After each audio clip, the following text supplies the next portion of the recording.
Cuentan que hace mucho tiempo Dios envió a una legión de ángeles para llevarles un mensaje a los pastores. ¿Dónde estarán los pastores? No se les ve en ninguna parte. Ahí están, miradlos.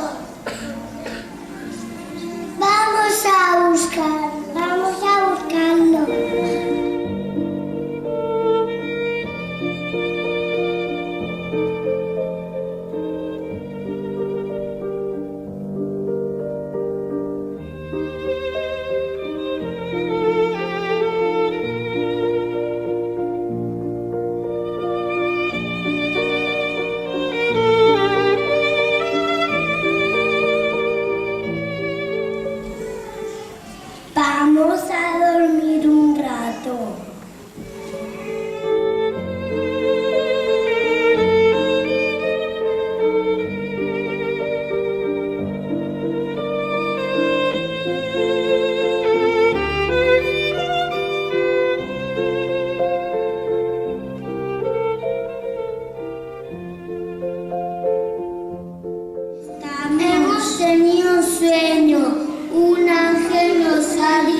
encontraron al niño Dios en un pesebre envuelto en pañales, como habían dicho los ángeles. De pronto aparecieron por el horizonte 3 reyes magos, acompañados de sus pajes. A Belén venimos para orar al niño, hola, diciendo mira. A Belén venimos para adorar al niño, mira el cielo y oro. A Belén venimos para adorar al niño y ofrecerle oro, incienso y mirra. Gracias por haber venido a conocer al niño.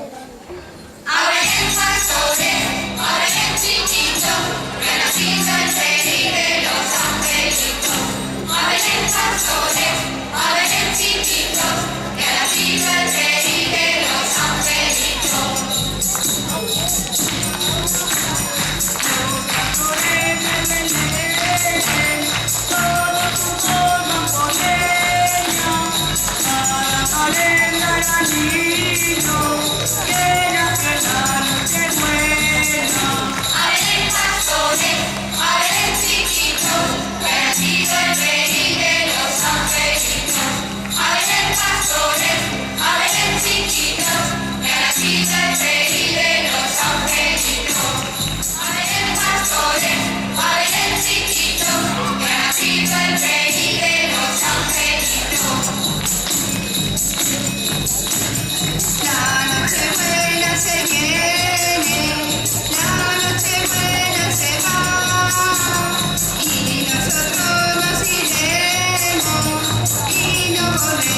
Mamá.